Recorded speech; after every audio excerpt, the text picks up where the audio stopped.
moving on from the Silk Road, now we're going to shift our focus. We're going to talk about the Indian Ocean Trade Network. Now, the Indian Ocean Trade Network doesn't have anywhere near as much of a famous, recognizable name as the Silk Road.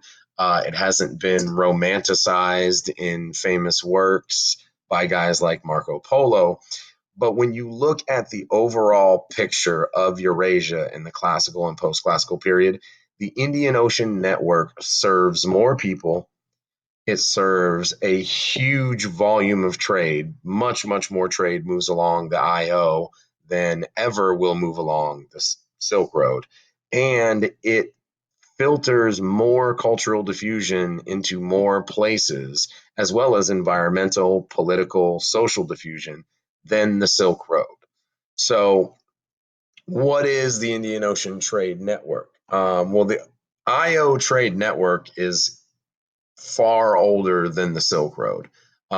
Coastal trading in the Indian Ocean can be traced back as far as, in some cases, 12,000 BCE. So, I mean, we're talking back to the time of the agricultural revolution. So, before people have even settled into major civilizations, there is evidence that they were, hopping into large outrigger canoes, small sailing vessels, and moving along the coasts of Africa, of India, of Persia, and trading goods back and forth. Now, under those classical empires that we talked about, the Persians, the Gupta, the Mauryans in India, Axum, the Indian Ocean trade route expands and it intensifies. And it's going to expand and intensify again and even more in the post classical era, especially after the rise of Islam. Now, the key to the Indian Ocean Trade Network, and you must know this, is the Indian Ocean Trade Network flourishes because trade in that area is driven by very predictable seasonal winds known as monsoons. Okay. These are winds that blow into India from the Indian Ocean, moving north in the kind of spring and summer months. And then in the winter, you have a rush of cold air which comes down off the Himalayas and blows off of the coast of India back out into the Indian Ocean. And what this creates is very predictable wind patterns. And as early as 1000 to 500 BCE, people have begun charting these wind patterns, have begun studying them. In some places, you'll have merchant societies that will have the wind patterns measured down to the month and even to the week. Okay. So this is a case of environmental knowledge driving economic expansion. Now, the importance of the Indian Ocean trade is the Indian Ocean trade fills the gap that's left by the Silk Road. We said in the last part of the video that the Silk Road is very long, it's very expensive, the travel is pretty dangerous, and therefore only luxury goods are profitable enough for the Silk Road to become feasible for merchants. But in the Indian Ocean, sea travel is not only faster, it's not only cheaper, it's for most of its history much safer, but trade ships can carry larger bulk items. And therefore, the price of these items is cheaper. Supply goes up, demand and price go down. So you have bulk shipping in and around the Indian Ocean. So rather than just simply luxury goods like silk and books and incense, you see timber, okay, building materials. You see food of every kind, Chinese rice, Persian couscous, you see dates and palms from Egypt and Africa. You also see spice. You see gold that's brought out of the interior Africa to the east coast of Africa. There is a healthy slave trade, nowhere near what we're going to see develop in the Americas.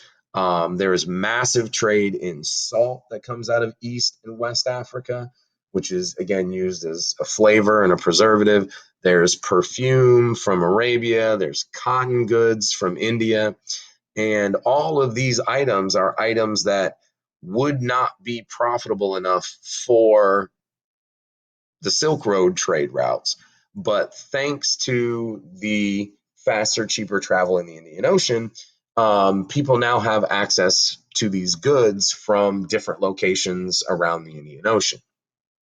Now, just like on the Silk Road, ideas and technology spread very thoroughly. The massive amount of profit that's available in the IO network drives technical innovation in maritime technology. Trade along the Indian Ocean pushes boating and navigation technology to its highest and furthest point by this time period. From China, you see the development of what's known as lateen sails, which are triangular sails. These types of sails allow ships to tack into the wind, meaning that they sail in a zigzag pattern, which allows them to move against the wind. You also, from China, see what's known as the stern post rudder. This is a rudder that is affixed to a post on the back of a ship, which allows it to swing back and forth like a gate. This allows for easier, more accurate navigation. Um, you also see coming out of China the very first magnetic compasses, which again allow navigation to improve dramatically. And then out of Persia and Arabia, you also see the introduction of what's known as the astrolabe. And this is a device for measuring distances at night using specific stars, which allows sailors to not lose their way during the night. So this increases their ability to travel safely, to travel more quickly, to carry goods in larger bulk, which again makes the price of those goods cheaper, means bigger profits. Everybody wins. In terms of cultural diffusion, the cultural diffusion on the IO network is even more widespread, even more thorough, and even more diverse than it was on the Silk Road. You have Indian Hindus, you have Indian and Chinese and Southeast Asian Buddhists, you have Christians from Arabia, from Axum, even Romans from Egypt. You have Jews who have moved from Egypt into places like Persia. You have Confucian merchants from China. And eventually, after the rise of Islam, you're going to have massive amounts of Muslim traders on the IO network as well. And what you see here is probably one of the greatest cultural amalgamations of all time. You have millions, probably billions of dollars worth of goods changing hands yearly along this network.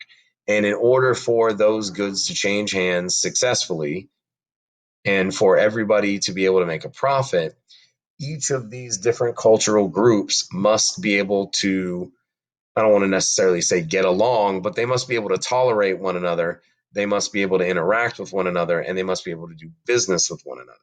And this leads to a massive blending of cultural traits, of languages, of religious beliefs, all around the Indian Ocean basin.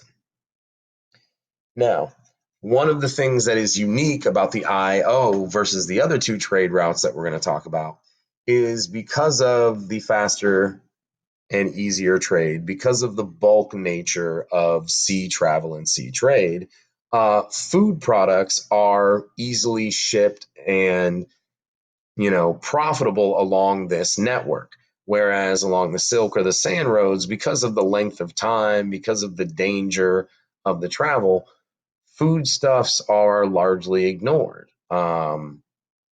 food generally by this point in history can't be preserved long enough to make the travel along the Silk Road or along the sand roads.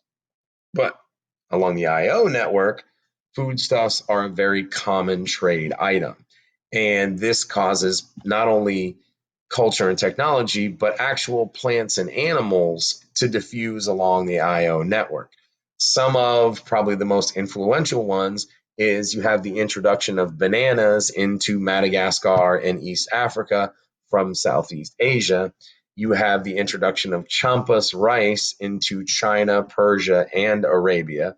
And we'll talk in the next unit about the importance of champas rice, which is a very hardy, very sticky rice that grows much more quickly than other species of rice plants. So much so that people who cultivate champas rice are actually able to get two harvests within a single year rather than one, which means that they can feed twice as many people, which is part of the massive explosion in Chinese population that we're going to talk about in the next unit. You also see the introduction of grapes and wine into Europe, which is going to be incredibly important to the economies of places like France, Italy, Spain, and Portugal. One of the other upsides of the Indian Ocean network is that it is much less disease ridden than the Silk Road. The shorter distances between ports means that these merchants are in much closer contact with one another and they more quickly develop immunity to the diseases and the germs and the bacteria that each other carry. Also, because the IO trade network goes as far back into history as it does, um, many of these regions have been interconnected for a long time, and they are quite familiar with the diseases and the bacteria and the germs of the other regions surrounding them. Also, similar to the trade route, is the Indian Ocean network is never state controlled. Okay. There is no one empire or one state in the classical or post classical era that is able to fully bring the Indian Ocean network under its control. Now, when we get to the early modern era and we start to see the introduction of Europeans into the Indian Ocean trade, like the Portuguese, like the British, like the Dutch, by that point, technologically, European nations will have developed the necessary maritime skills and technology to really kind of grab hold of the entire Indian Ocean network. But for the time period that we're talking about, it isn't state controlled. Again, it's driven by the individual merchants and cultures that trade along it. And in the next unit on Islam, we'll talk about how the Muslim attitude towards trade and merchants facilitates them becoming kind of the dominant people and the dominant religion on the trade route, but the network never comes under anyone's specific control. So from here, you can see and get a pretty decent idea of the main lines of this Indian Ocean trade. Again, India is kind of the fulcrum of this whole network.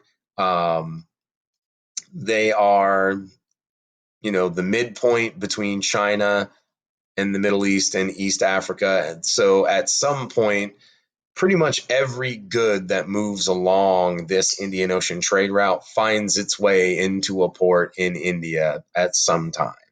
And then from there, it's shipped out to wherever it needs to go, up the Red Seas to the Nile River, up the Persian Gulf and into the Middle East, or to East Africa, or from there into China and Southeast Asia.